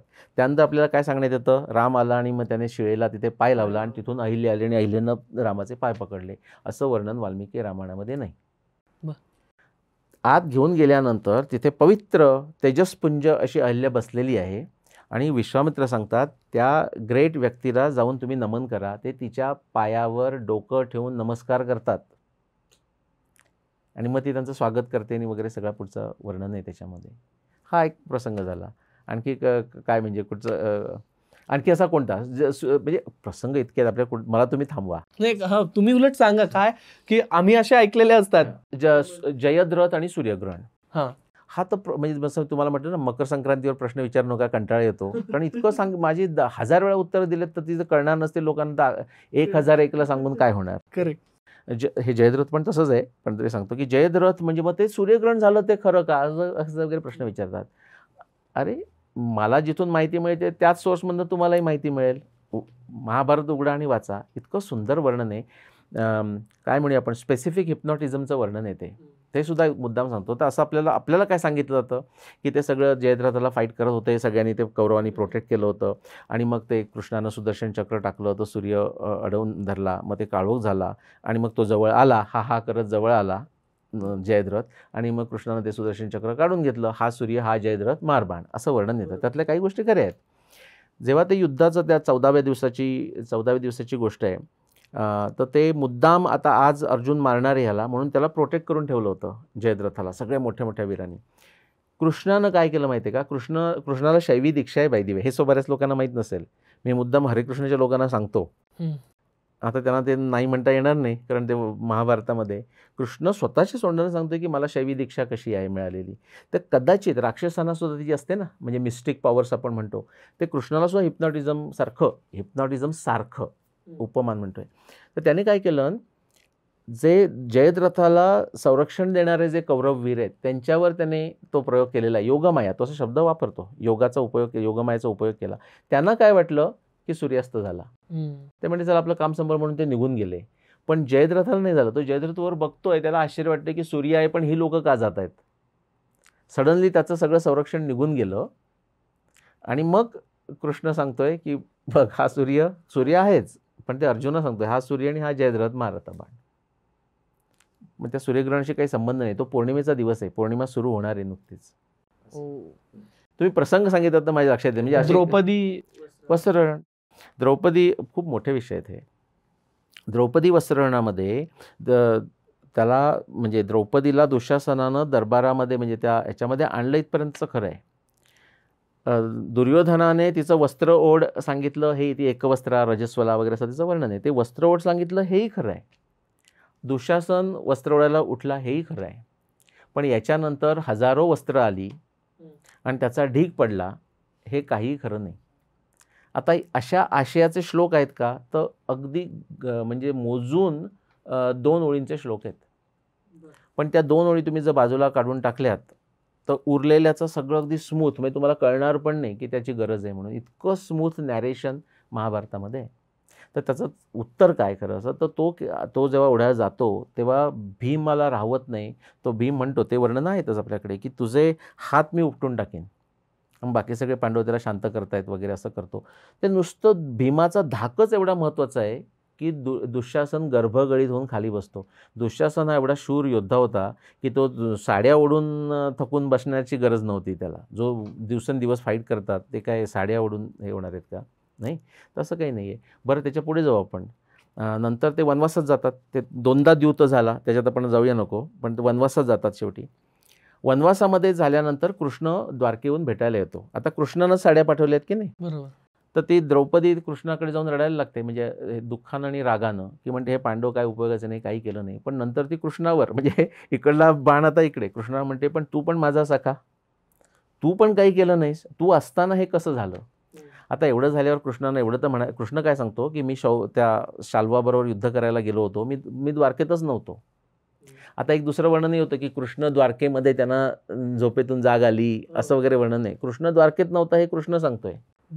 मी द्वारकेतच नव्हतो, मी शाल्वाचा पराभव करायला बाहेर गेलेला होतो. मी जेव्हा परत आलो द्वारकेत तेव्हाही मला बातमी कळली आणि ताबडतोब मी तुम्हाला भेटायला जंगलामध्ये आलो, वनामध्ये आलो. बरोबर. त्यांना एवढं तर म्हणायला पाहिजे, पण द्रौपदी मी जरी आलो नसलो तरी स्पीड पोस्टनं साड्या पाठवल्या होत्या की नाही, असं तो म्हणत नाही, अजिबातच नाही. तर तो वेगळ्याच मुद्द्यावर जातो. द्रौपदी म्हणत नाही पण साड्या तरी बाबा पाठवल्यास. पण म्हणजे महाभारतात तुम्ही जे म्हणताय तेच वर्णन येतं प्रॉपर. म्हटलं ना 2 लाईन आहेत की तो साड्यांचा ढीग झाला म्हणून, पण त्याचा एक तुम्ही आता विचारत म्हणून सांगतो. असं तो एवढे मोठी जर ती विस्मयकारक घटना झाली, त्याच्यानंतर आता त्याच्या आधी विकर्ण बोललेलं आहे. द्रौपदी विचारते की ह्या लोकांनी, म्हणजे युधिष्ठिरानं, तो हरल्यानंतर मला त्याने माझी पैज लावली, म्हणजे मला ठेवलं तिथे बेट म्हणून, का हरायच्या आधी, कारण तो हरल्यानंतर त्याला अधिकारच नाही असा तिचा, ती फार हुशार आहे. हां ह्याच्यामध्ये. आणि मग ती भीष्माला विचारते, द्रोणाला, कृपाला, ते कोणी सांगत नाही. भीष्मसुद्धा असं म्हणतो की नाही मला सांगता येणार वगैरे. आता आपल्याला सगळ्यांना सांगता येतं पण भीष्माला नाही सांगता आलं, म्हणजे ती आपली सगळीची प्रगती अध्यात्मातली होते. बरोबर. सो अशी सगळी परिस्थिती आहे, म्हणजे हे ते वर्णन झालं. त्याच्यानंतर विकर्ण येतो, परत तेच तो बोलतो की अरे द्रौपदीच्या प्रश्नाचं उत्तर द्या. त्यानंतर हे मधलं जे सोकल्ड साड्या खेचण्याचा प्रकार आहे तो झाला. आता त्याच्यानंतर तो संपल्यानंतर विदुराचं बोलणं आहे. आणि त्या विदुरानं असं तर म्हणायला पाहिजे की नाही की अरे बघा जरा काय झालं, जरा शिका, आता तुमच्यापेक्षा काहीतरी वेगळं होतंय, जरा दुःशासना असं मूर्खपणा करू नको, असं काही सांगत नाही. विदुर असं म्हणतो की बाय द वे विकर्णानं विचारलेल्या प्रश्नाचं कोणीतरी उत्तर द्या, कोणीच उत्तर दिलं नाही. विदुर एक वाक्यानं सुद्धा त्या साड्यांबद्दल किंवा त्या ह्याच्याबद्दल काहीही बोलत नाही. त्यानंतर द्रौपदीची थाळी आपल्याकडं महाराष्ट्रात खूप. बरोबर. आपण कोणाकडे एखाद्या माणसाकडे गेलो ना, तर बाय द वे हे सगळे जेव्हा वनवासात गेले होते तर त्यांच्याबरोबर बऱ्याच गोष्टी होत्या, म्हणजे काय म्हणतो आपण, म्हणजे सेवकसुद्धा होते. हो बरोबर. ते जेव्हा सगळ्यांना ते म्हणजे ब्राह्मण आणि ऋषी मुनींना तिथे भोजन द्यायचे, ते काय अगदी हे 5 लोकं करत नव्हती, ती राणीच होती. वनवासात राहा ही कंडिशन आहे. बरोबर. कारण काही ठिकाणी ती सूर्यस्थाली असं म्हणून पण येतं. आणि वर्णन येतात, तर सूर्यानं वर दिला होता वगैरे असं. पण ते कसं आहे माहिती आहे का, कॉज आणि इफेक्ट. माझ्या दृष्टीने तुम्हाला सांगतो, भगवान कृष्ण, भगवान राम आणि भगवान शिवाजी महाराज, मी मुद्दामच शब्द वापरला, माझ्या त्यांच्यात काही फरक नाही माझ्या दृष्टीनं. शिवाजी महाराज आपल्या अगदी जवळचे आहेत म्हणून ते आपल्याला ऐतिहासिक कॅरेक्टर वाटतं, आणि ही लोकं काहीतरी एकदम आउट ऑफ वर्ल्डली होती असं अजिबात नाही. त्यांच्या कर्तृत्वानं ती झालेली आहेत. तसंच फलहेतू मला म्हणायचं होतं. अच्छा. तर फलहेतूचा सिक्वेन्स बघा ना. फल म्हणजे आउटकम आधी आणि हेतू नंतर. एखाद्या माणसाची, असं आपण समजा एखादा माणूस काहीतरी त्याने छान केलं, खूप काहीतरी केलं, म्हणजे चाइल्ड प्रॉडिजी वगैरे आपण म्हणतो, मग आपण काय म्हणतो, हे पूर्वजन्माचं असणार. बरोबर. हां, ते तुम्हाला आधी माहीत नव्हतं, त्याने केल्यानंतर त्याचं कर्तृत्व बघून किंवा हे बघून तुम्ही म्हणता की पूर्वजन्माचं, म्हणजे तुम्ही आता हेतू त्याचं रिझनिंग दिलं. तसं आहे की ते द्रौपदीनं, ती म्हणजे अन्नपूर्णासारखी होती काय. मला कोकणातली लोक माहिती आहे, अत्यंत गरिबी, पण तुम्ही त्यांच्याकडे गेलात ना, तर ते अचानक गेलात, तुम्ही अतिथीसारखे गेलात, तर ते अक्षरशः 30 मिनिटामध्ये तुम्हाला भोजनाचं ताट असं सजवतील की तुम्हाला वाटेल हे कसं ह्या माऊलीनं केलं. नर्मदा परिक्रमा, आत्ताच मी नर्मदेकडून आलो, नर्मदा परिक्रमा करणाऱ्या लोकांना असे अनुभव येतात. म्हणजे ती अन्नपूर्णा, म्हणजे तिच्याकडे ती थाळी होती, पण ते त्या आउटकमवरनं तो हेतू केलेला आहे, असा त्याचा अर्थ आहे. रामायणामध्ये राम 3 दिवस बसला होता समुद्राची प्रार्थना करत, ही कथा बसला होता ना, मी तो विचार करत बसला होता, आता काय करायचं. समुद्र प्रकट झाला. हां, समुद्र प्रकट हे मेटाफोरिकली, समुद्र प्रकट झाला असं मेटाफोरिकली अशा अर्थानं घ्यायचं. म्हणजे शेवटी तो यील्ड झाला ना त्याला, अशा अर्थानं मग समुद्रानं जागा करून दिली असं करून. तर तो 3 दिवस होता, ते सुद्धा वर्णन इतकं इंटरेस्टिंग आहे की ते 3 दिवस तो केल्यानंतर, आता हे माहीत आहे का बघा, म्हणजे लोकांना माहीत असलेलं, आणि मग त्याने ब्रह्मास्त्र काढलं, ते सगळं पुढचं थोडं बाजूला जाऊ दे. पण तो इतका फ्रस्ट्रेट झाला राम, म्हणून तो ऐतिहासिक पुरुष आहे आणि त्याच्या कर्तृत्वामुळे तो भगवान आहे. बरोबर. तो असे रँडमली रागानं फ्रस्ट्रेट होऊन समुद्रावर बाण मारायला लागला. लक्ष्मण जाऊन त्याला थांबवतो की म्हणजे भैया भाऊ काय करतोयस काय. मग सांगतो असं नको करू, जसं थांब आपण त्याचा विचार करू. आणि मग त्याच्यामध्ये जर येतात तो नल पुढे येतो, मग त्याला ते जात नाही मी त्याच्यामध्ये. मग तो नल का बोलला नाहीस, तो म्हटलं तुम्ही विचारलं नाहीत. असं करून मग तो म्हणतो मी विश्वकर्माच्या ट्रेडिशनमधला. विश्वकर्माचा पुत्र म्हणजे लगेच पुत्र असं नसतं, तसंही नसतं, ते ट्रेडिशनमध्ये आलेलं आहे. जसं वेदाचं आपलं भारद्वाज गोत्र वगैरे तसं. हनुमान लंकेला उडत गेला, तर त्याबद्दल पण बरेच सांगतात की नाही नाही तो उडत नसेल गेला, नाही नाही असं घडलंच नसेल असं. तर तो काय, तुम्ही जर वाल्मिकी रामायण वाचलं, तिकडे गेला आणि परत आला, तर तो पोहतही गेला असेल, पण तो नक्की कुठेतरी उडत गेला, म्हणजे हाफ वे उडत गेला असेल. हाफ वे म्हणजे त्याला येत नव्हतं पूर्ण म्हणून नाही. आता तुम्ही शत्रूकडे गुप्त हेतून जाताय, ते काय आकाशातून मी आलो आलो करत जाणार का, नाही ना. म्हणून तो काही भाग पोहला असेल किंवा आधी दिसू नये लोकांना म्हणून असेल. पण येताना तर पटकन निघून यायचं आहे, तर येताना तो विमानानं झालाय. विमानाने म्हणजे विमानानं म्हणजे हे फ्लाय करत काय आलाय. करायला मला वाटलं एकदम विमानाने. आणखी कोणतं विमान, नाही नाही नाही. येस. म्हणजे ते ग्लायडिंग असेल काय, आपल्याला टेक्नॉलॉजी माहित नाही अगेन. आणि त्यांचं वर्णन आहे ना, सगळ्या वानरांना हे करता येत नव्हतं, उड्डाण बरोबर. करता येत नव्हतं, आणि प्रत्येकाची लेवल वेगळी होती. आता विमानाच्या भाषेमध्ये आहे ना 737 टर्बो, पण 777. प्रत्येकाला प्रत्येक सिद्धी अवगत नाहीये, इतकं पण सोपं त्याचं. त्याच्यावर मानायला पाहिजे ना, जास्ती तर कुणालाही काही देता आली असती. महाभारतामध्ये जर विमानं काहीतरी मॅजिक करायची होती, तर एक पांडवांकडे दिलं असतं. बरोबर. मग ते उपरिचर आणि ज्यांची नावं सुद्धा माहिती नाही, शाल्व, यांच्याकडे कशाला दिलं नाही, त्यांच्याकडे होतं. म्हणजे एक तुमच्या बोलण्यातनं मला असं एक कळलं की सिद्धी, शाप, वरदान ह्या गोष्टी मायथॉलॉजी नसून ह्या गोष्टी भारताच्या इतिहासाचाच भाग आहे. नाहीतर आपण त्या गोष्टी उलटे बघितले तर त्या मायथॉलॉजीच वाटायला बोलतात लोक. कशाला, मी तुम्हाला माझे जे अनुभव सांगितले, आणि माझे काहीतरी अनुभव असे डॅशिंग आणि फॅन्सी अजिबात नाही आहेत, पण लोकांचा विश्वास बसणार नाही, हा काहीतरी बोलायचं बोलतो म्हणतील. आता माझ्या संशोधनामध्ये इतके वेळा झालेलं आहे की हा कोइन्सिडन्स नाही. मला असं करताना म्हणजे माझं प्लॅनिंग करताना असं होतं की हा अनुभव आहे, म्हणजे काही पुस्तक लिहिताना, लेख लिहिताना. पण हा जर मला असा पुरावा मिळाला ना, म्हणजे उदाहरणार्थ एक घेतो, द्वारका, कृष्णाची द्वारका, ते केव्हा बुडाले ह्याचे पुरावे माझ्याकडे भरपूर आहेत. ते 5525 BC इतकं प्रिसाईज सांगता येतं. त्याचे जगभरचे 30च्या वरचे पिअर रिव्ह्यूड पेपर्सचे पुरावे आहेत माझ्याकडे, जगभरचे. आता मला असं होतं की आपल्याकडे अशी अत्यंत चुकीची धारणा आहे, महाभारत केव्हा झालं. सगळ्या ऋषी, म्हणजे आपल्या स्वामींपासून ते अगदी अकॅडेमियापर्यंत सगळा सावळा गोंधळ असा आहे, ते महाभारत केव्हा झालं, 3000 BC, म्हणजे 5000 वर्षापूर्वी. ह्याच्यासारखं धादांत दुसरी खोटी गोष्ट नाही. कारण महाभारतामध्ये असा एकही पुरावा नाही, खगोलशास्त्र किंवा नॉन खगोलशास्त्रीय, की जो तुम्हाला 3000 BCच्या आसपास 1000 वर्ष मागे पुढे आणू शकेल. मग मला असं, मी एक दिवस विचार करत होतो, आणि अशा अनेक घटना आहेत, फक्त एक घटना तुम्हाला सांगतोय. मी म्हटलं मला जर असा पुरावा माझा मिळाला ना, तर काय बहार येईल, की जो असा पुरावा पाहिजे जमिनीवरचा की ज्याच्यामुळे दाखवता येईल की 3000 BCच्या आसपास कृष्णाची द्वारका पाण्याखाली जाऊ शकत नाही. आधी माझ्याकडे तसा इनडायरेक्ट पुरावा भरपूर होता, 30 पुरावा, हा सगळं तेच सांगतो. आणि 7 दिवसामध्ये एक सावित्री मुमुक्षी म्हणून ट्विटरवर आहे, म्हणजे माझ्याबरोबर ते ओळखीचे, माझं तिचं नावही मला खरं माहिती नाही काय आहे ते, चालतं तसं. तिनं मला एक पेपर पाठवलं, म्हणजे PDF पाठवलं, म्हणले की निलेशजी कदाचित हा तुमच्या उपयोगाचा येईल. आणि मी तिला काही सांगितलं नव्हतं. तर 2019चा पेपर आहे, म्हणजे आत्ता त्याची गोष्ट आहे. उघडला आणि त्याच्यात जो मला पुरावा पाहिजे की ह्याच्यामुळे अगदी सांगता येतं की मागच्या, म्हणजे 3000 BC प्लस मायनस 1000 वर्षामध्ये काहीही कृष्णाच्या द्वारकेला काही होऊ शकत नाही, म्हणजे तेव्हाचं अस्तित्व. आता हा माझ्याकरता आध्यात्मिक अनुभव आहे. अध्यात्माचा अर्थ काय, अबाउट यू, काही फार मोठा कॉम्प्लेक्स अर्थ नाही आहे, तुम्ही, यू, असं. हा माझ्याकरता आध्यात्मिक अनुभव आहे, पण तो ऐकणाऱ्याला वाटेलच असं नाही. कारण मला आता तुमच्याशी बोलताना मला असे शहारे येत आहेत, कारण मला असं खूप वेळा होत जातं. तर तसंच उशापसुद्धा अशा गोष्टी आहेत. लोकांना असा एक परत मुद्दा सांगतो की तुम्ही जर नेहमी सत्य बोलत असाल, तर काही काळानंतर तुम्ही जे बोलता ते सत्य होतं, म्हणजे ती सिद्धी झाली. म्हणून म्हटलं की हनुमानाला त्याची एक मजेशीर कथा सांगू का? प्लीज. हां, म्हणजे हास्यास्पद आहे, पण ती इतकी आहे. माझी पत्नी अश्विनी, आमचं मुंबईमध्ये एक फ्लॅट आहे, तर तिला हेअरस्टाईल करायला जायचं होतं. आत्ताची मागच्या 2-3 महिन्यातली गोष्ट आहे. तर ती तिचीच मैत्रीण आहे तिथे, म्हणजे मुंबईतच. तर तिला त्या दिवशी वाटलं की आता आज नको जाऊया, ते सगळं 2 दिवसांनी जाऊया. तर आता आपली मैत्रीण आहे, तिला जरा वाईट वाटेल म्हणून आपण थोडंसं काय व्हाईट लाई म्हणतो ना, तिने फोन केला आणि तिला म्हणली असावरी मी अगं माझ्याकडे आज माझी अपॉइंटमेंट होती, पण मी आज येत नाही आहे, माझ्याकडे इलेक्ट्रिशियन येतो आहे. ती मग गुरुवारीच आपण ते करू. ती म्हणली ठीक आहे, करते, ॲडजस्ट करते. हिने फोन खाली ठेवलं आणि म्हणजे मी नव्हतो, पण दाराची बेल वाजली आणि इलेक्ट्रिशियन उभा होता. आणि तो म्हणाला, ती म्हणली काय करताय वगैरे, इलेक्ट्रिशियन तो म्हणाला. हं. आता ही वस्तुस्थिती झालेली घटना आहे. आता ही काहीतरी मेकअप स्टोरी करून मला काहीतरी किंवा माझी पत्नी काय मोठी असं काही सांगायची गरज नाही.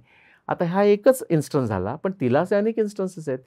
एक योगायोग असू शकतो, पण जेव्हा सिरीज ऑफ अशा घटना होतात तेव्हा तुमची वैयक्तिक श्रद्धा वर जाते. म्हणजे वर जाते म्हणजे कुठे जाते सांगतो. पतंजली सांगतात श्रद्धा, वीर्य, स्मृती, समाधी, प्रज्ञा. मग तुम्हाला गोष्टी पूर्वी ज्या श्रद्धेनं समजत होत्या त्या तुम्हाला वीर्य म्हणजे तपस्या ते करून समजायला लागतात.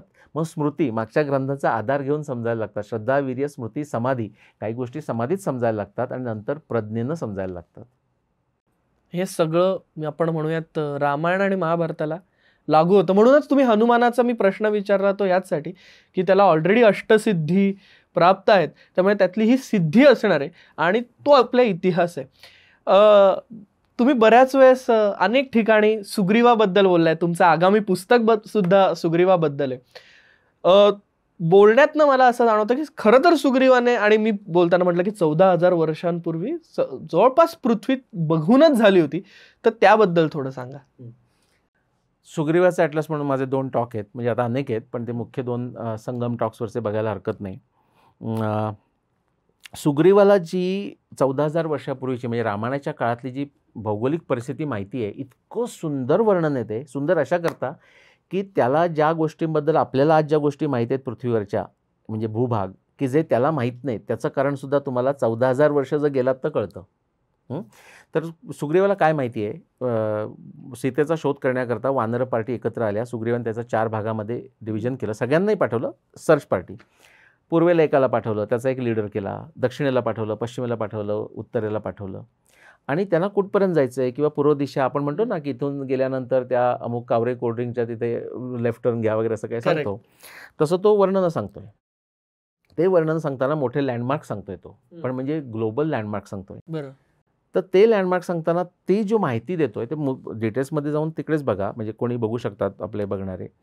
पण दक्षिण अमेरिकेतल्या अँडीज, बाय द वे त्याला ज्याला अँडी म्हणतात त्याचं आपल्या ग्रंथामध्ये, एकाच ग्रंथात नाही, रामायण, भागवत पुराण, अनेक याच्यामध्ये वर्णन आहे अनंत माउंटन. बरं. इतकं सुंदर वर्णन, आपल्याकडे वेळ नाही त्याच्यामध्ये असं. तर अँडीज म्हणजे अनंतापासून ते पश्चिमेचा म्हणजे युरोपामधला आल्प्स, त्याला तो अस्तगिरी म्हणतो. बरं. आणि त्याला उदय पर्वत म्हणतो. तिथे पण आहे. अँडीजला उदय पर्वत म्हणतो. उत्तरेला आर्टिक समुद्राला तो उत्तर पयसाम निधी असं म्हणतोय आणि अंटार्क्टिकाला तो यमाची राजधानी म्हणतोय. इथपर्यंतचे वर्णन आहे. आता तुम्ही असा प्रश्न विचारू शकता, पण मी सांगतो मग उत्तर अमेरिकेचं, दक्षिण अमेरिका म्हणतोय पण उत्तर अमेरिकेचं वर्णन नाही आणि आल्प्सच्या पुढचं वर्णन नाही. लोकांना फ्रान्सचं काय असं होतं. याचं कारण असं आहे, तुम्ही 14,000 वर्षापूर्वी जर गेलात, ॲक्च्युली त्याला प्रदेश वरचा माहिती आहे, म्हणजे उत्तर पैसामध्ये आहे, पण तो सांगतो उत्तरेच्या लोकांना वर जाऊ नका. 40 लॅटिट्यूड म्हणजे मी 40 लॅटिट्यूड सांगतोय लोकांना कळण्याकरता, त्याच्यावर उत्तर कुरूच्या वर जाऊ नका असं तो म्हणतोय. जाणं कठीण आहे आणि गेलात तरी नक्की येणार नाही. आत्ता जाऊन तुम्ही येऊ शकता, पण तेव्हा तो जाऊ नका आणि येऊ शकणार नाही. याचं कारण त्या 40 लॅटिट्यूडच्या वर 14,000 वर्षापूर्वी परमाफ्रॉस्ट होता. म्हणजे आत्ता जसं टंड्रामध्ये, अलास्कामध्ये अशी कठीण परिस्थिती होती. आणि तो आल्प्सच्या नंतर काही का बोलत नाही, कारण तिथे सगळं म्हणजे आत्ताचं जे वेस्टर्न युरोप आहे हा सगळा बर्फाच्या खाली होता. म्हणजे 2-3 मीटर्स थिक ग्लेशियर्स होती. उत्तर अमेरिकेचं काही बोलत नाही, तिथे तीच परिस्थिती होती. म्हणजे जो बोलत नाही म्हणजे आपण काय म्हणतो त्याला अनुपलब्धी, त्याच्यातून सुद्धा 14,000 वर्ष सिद्ध होतात. इतकं सुंदर वर्णन आहे, इतकी डिटेल वर्णन आहेत. म्हणजे अनंत माउंटनचं आत्ता तुम्ही अँडीजमध्ये गेलात ना, गुगलमध्ये गेलात ना, गुगलमध्ये तुम्ही म्हणजे असं टाईप केलं mount Ananta in Andes, Cerro Ananta, Punto Ananta असं केलं तर तुम्हाला 4-5 पीक मिळतील अनंत नावाचे. आणि ते स्पॅनियर्ड्स लोक तिथे जायच्या आधीपासूनचे आहेत. तुम्ही माझा तो ट्रायंगल वगैरे तो त्रिशिरा कांचन वगैरे बघितलं असेल, तो पण एक थोडं सांगाल. सो पूर्व दिशेचं वर्णन करताना जो ते सांगतोय ना, मी एक प्रत्येकाचं एका बाजूचा एक घेतो. पूर्व दिशेचं वर्णन करताना तो सांगतो की हे सगळं करा, रौप्य द्वीप, सगळी जवद्वीप म्हणजे इंडोनेशिया, रौप्य द्वीप म्हणजे थायलंड, असं करत करत पुढे पुढे गेलात की क्षीरसागर म्हणजे पॅसिफिक ओशन लागेल. तो क्रॉस केलात की काय काय होतील, तर आणखी काही नाव आहे मला, मंदेह नावाचे राक्षस मिळते. तर राक्षस हे वेगवेगळ्या अर्थाने वापरलेलं आहे, म्हणजे माणसं हे करणारे राक्षस, म्हणजे तिथे व्हॅम्पायर बॅट्सना राक्षस म्हटलेलं आहे. आणि शतपथ ब्राह्मणात गेलात ना, तर तुम्ही ध्यानाला बसण्यापूर्वी तुमची जी बसायची चटई असते ना, ती अशी झाडून दूर करा, म्हणजे राक्षस जातील असं म्हटलेलं आहे त्याच्यामध्ये. म्हणजे काही प्राणी, छोटे कृमी वगैरे, त्यांना सुद्धा राक्षस म्हटलेलं आहे. तर ते राक्षस, ते व्हॅम्पायर बॅट्स फक्त दक्षिण अमेरिकेत आहेत. त्याचं सुंदर वर्णन येतं. दिवसभर ते जातात आणि मग उलटे स्वतःला टांगतात, म्हणजे तुम्हाला कळेल. तिथे तो म्हणतो की हे गेल्यानंतर जो मागे जो अनंत पर्वत आहे त्याचंच रिप्रेझेंटेशन, म्हणजे आपला ध्वज कसा आपण म्हणतो तसं तिथे पूर्व किनाऱ्यावर, म्हणजे तिकडून हे पूर्वेकडे जात आहेत म्हणून तिथे कोरलेलं आहे. तो ट्रायडंट आहे. तो म्हणतो त्रिशिरा कांचनस केतुस तालस्तस्य महात्मना स्थापित पर्वतस्याग्रे विराजती सवेदिका. इकडे तुम्ही जर ते पेरूमध्ये, पेरू देशात ते स्ट्रक्चर आहे ते तुम्ही घेतलं आणि हा इकडे श्लोक बघितलात आणि त्याचं भाषांतर केलं, तर ह्या भाषांतरापेक्षा किंवा ह्या श्लोकापेक्षा त्याचं दुसरं चांगलं वर्णन नाही. आणि त्याच्या पुढचं पण सांगतो, पूर्वस्या दिशी निर्माणम कृतम तत्त्रिदशेश्वरे. तो कुणी केला, का केला, कशा करता केला आणि केव्हा केला? कशा करता केला म्हणतो. पूर्वस्या दिशी निर्माणम इंटरनॅशनल डे लाईन जशी आहे ना आत्ताची, ही फार जुनी कन्सेप्ट आहे भारतानं जगाला दिलेली. तिथे तो पूर्व दिशेची हद्द संपते, म्हणजे पूर्व दिशेची. पूर्वस्या दिशी निर्माणम कृतम तत् त्रिदशेश्वरे, म्हणजे इंद्र ही पूर्व दिशेची देवता आहे. इतकं सगळं आहे. ततः पर हेममय श्रीमान उदय पर्वत. त्याच्या पुढे गेलात तर हिमाच्छादित पर्वत उदय पर्वत मिळेल. अँडीज क्या तसं जर वरच गेला तर तो अरोरा बोरियलस ज्याला आपण म्हणतो नॉर्दर्न लाईट्स, त्याचं वर्णन करतो. असूर्यादेश नामे. तिथं सूर्य नसतात तरीसुद्धा ते इतकं प्रकाशित असतं की त्याचा झगमग प्रकाश असतो. दिस नॉर्दर्न लाईट्स झाले. जगाच्या इतर भागामध्ये म्हणजे ग्रीक असेल, मेसोपोटेमिया असेल, ह्यांच्यातल्या ग्रंथांशी तुलना काही करता येईल रामायण महाभारताची? तुलना म्हणजे अशा प्रकारे करता येईल की आता इलियड ओडेसी तेही आर्षकाव्यासारखं मानतात, पण त्याच्यामध्ये बरंच इमॅजिनेशन आहे, पण त्याच्यातही वास्तविकता आहे. म्हणजे त्या दोन्ही ग्रंथातलं उदाहरणं घेऊन ट्रॉय हे सिटी शोधून काढली टर्कीमध्ये वगैरे, तसं तर आहेच. त्याच्यामुळे त्यांचा विश्वास बसला. पण असा उलटा पण थोडासा प्रश्न करूया की आपल्याकडे एवढं आहे त्याचा बाकी जगाला कसा पत्ता नाही. रामायण महाभारत झाली, तुम्ही म्हणता जगाला पत्ता नाही, काय करायचं? तसं नाही आहे. अर्थात जगातले अनेक ग्रंथ नष्ट झालेले आहेत. आपल्याकडे जी ओरल ट्रेडिशन होती म्हणजे सांगायची, त्यामुळे ते राहिले. म्हणजे वाल्मिकी रामायण हे सुद्धा पूर्ण पाठ असलेली लोकं होती. त्याचीच वर्णन येतात. महाभारतात सुद्धा काही एखादा पर्व पाठ करतात, रामायणामध्ये एखादा कांड पाठ करतात किंवा सगळी काही जण करतात, काही जण दुसरं काही करत नाही. तो फक्त ते सतत पाठांतर करून त्याने जिवंत ठेवले, अशी वर्णन तुम्हाला येतात. पण प्रश्न असा विचारला की ही जी रामायण महाभारत झालं ह्याचा जगाला कसा काय पत्ता नाही, असं लोक विचारतात. आता तुम्ही तसं नाही विचारलात. मी त्यांना सांगतो जगाला पत्ता नाही असं कोणत्या महामूर्ख माणसानं तुम्हाला सांगितलं? मग तो महामूर्ख म्हणजे तोच असतो माणूस, तुम्ही वाचलं नाहीत. आता आपण 1-2 ग्रंथ घेऊया. महाभारताचा एक घेऊया, रामायणासाठी एक घेऊया. महाभारताकथा 7500 वर्षापूर्वी झालेलं आहे. इंडिका नावाचं तुम्ही ऐकलंय, मेगास्थेनिसचा बुक होतं, पुस्तक होतं.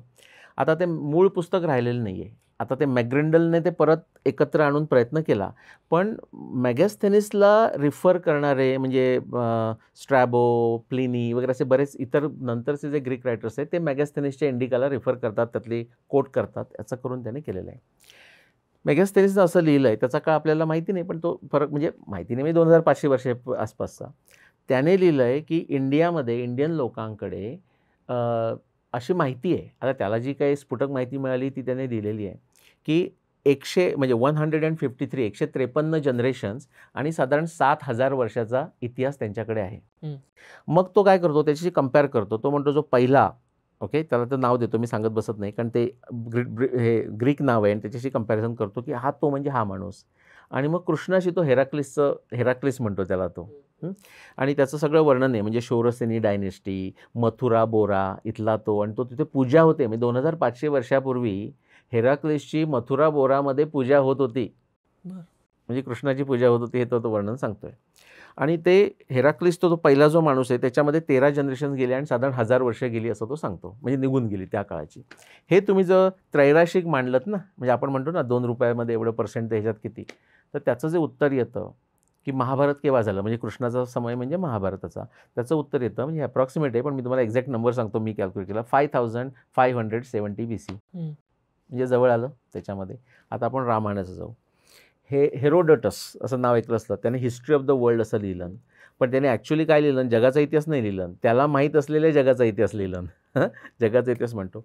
तो ग्रीसमध्ये राहत होता, तो इजिप्तपर्यंत मेडिटेरियनमध्ये भूमध्य समुद्रामध्ये तो फिरलेला आहे. तो जेव्हा इजिप्तला गेला तेव्हा तिथले जे फॅरोज होते त्यावेळेचे 2500 वर्षापूर्वीची गोष्ट आहे. हेरोडोटसचा 500 BC म्हणजे 2500 वर्षापूर्वी. नीट लक्ष द्या नंबर्स करता. तिथे तो इजिप्तमध्ये गेला तर तिथल्या फॅरोनं त्याला नील नदीच्या किनाऱ्यावर असे पुतळे दाखवले की जे आज नाही आहेत. मग आता लोक म्हणतील ते पुतळे कुठे गेले? अरे जातात, नष्ट होतात. त्याने किती पुतळे दाखवले आणि याचं एक्झॅक्ट वर्णन हेरोडोटस करतो. त्याने 341 पुतळे दाखवले नील नदीच्या किनाऱ्यावर आणि सांगितलं हा राजाचं नाव हे, त्याचा हा मुलगा, त्याचा हा मुलगा, त्याचा हा मुलगा, असं तो सगळं सांगतो. नंतर तो म्हणतो की ह्या 341 राजांचा काळ किती? तो म्हणतो पटकन सांगायला तुम्हाला समजायला पाहिजे आणि आपल्या लोकांना समजायला पाहिजे की 3 राजांचा साधारण 100 वर्षाचा काळ. असं करून तो नंबर कॅल्क्युलेट करतो. तो म्हणतो तो काळ होतो 11,340 वर्ष. हे तिथे दिलेलं आहे हेरोडोटसचं. आता लोकांना पण पुरावा काय आणि कुठे बघायचा? त्यांच्याकरता Herodotus history of the world त्यातलं बुक नंबर 2 चॅप्टर 124 पासून 143 पर्यंत आणि आता अगदी ऑनलाईन जाऊन बघू शकतात. archive.org डाउनलोड करू शकतात. ही सगळे 341 राजांची वर्णनं, त्याचा काळ 11,340, त्याला आपण 11,500 म्हणूया म्हणजे आपल्या सोपं होईल ते. हे हेरोडोटस लिहितोय 2500 वर्षापूर्वी. म्हणजे किती काळ झाला? 2500 अधिक 11,500 14,000 वर्षापूर्वी. बरोबर.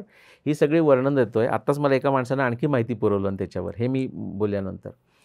त्यातला जो पहिला राजा आहे ना तो काय म्हणतो, हे सगळे जे तुम्हाला जे पुतळे दाखवले मी, हे सगळी माणसं होती. म्हणजे तिथलं ते इंग्लिश ट्रान्सलेशन आहे ग्रीकमधलं आणि अरामिकमधलं. त्याच्या आधीचा जो राजा होता ह्याचा अत्यंत सुंदर असा कारभार होता आणि तो साधारण माणूस नव्हता. म्हणजे रामराज्य होतं आणि तो साधारण माणूस नाही, म्हणजे भगवान असं म्हणू शकता. त्याचं नाव काय? तो जो लिहितो चॅप्टर नंबर 124 मध्ये, राम्फ सिनितोस. ओके. आता ती जी पुढे ट्रेडिशन येते रामेसिस 1, रामेसिस 2, इव्हन राम्फ सिनितोसचा जो पहिला पुत्र आहे ना त्याचं नाव सुद्धा आपलं लव आणि कुशेच्या जवळचं आहे. म्हणजे ते इजिप्तमध्ये सांगत नाही आहे, ती ट्रेडिशन तिकडे गेलेली आहे. आणि त्याच्या जसं थायलंडमध्ये राम 1, राम 2, राम 3 काय करतोय, याच्यावरून काही अगदी तर्कदुष्ट लोक काय म्हणतात, रामायण इथे झालंच नाही, ते थायलंडमध्ये झालं. ह्याच्यासारखा परत गाढवपणा नाही. पण तिकडे सुद्धा रामेसिस 1, रामेसिस 2, रामेसिस 3 आहे. रामेसिस 1च्या पत्नीचं नाव माहिती आहे? सित्रे. आणि आपल्याला थायलंडमध्ये राम 1, राम 2 माहीतच आहेत.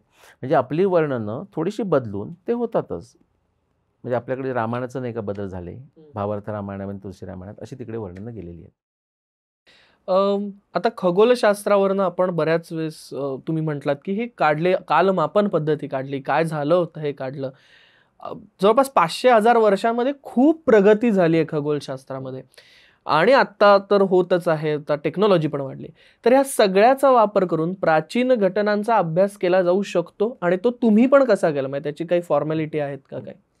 शकतो, त्याचं उत्तर येसच आहे. म्हणजे मी केलेलं कामच असं आहे आणि आणखी अनेक लोकांनी काम केलेलं आहे. माझ्याबरोबर रूपा भाटी म्हणून को रिसर्चर्स आहेत, त्यांनी सुद्धा केलेलं आहे.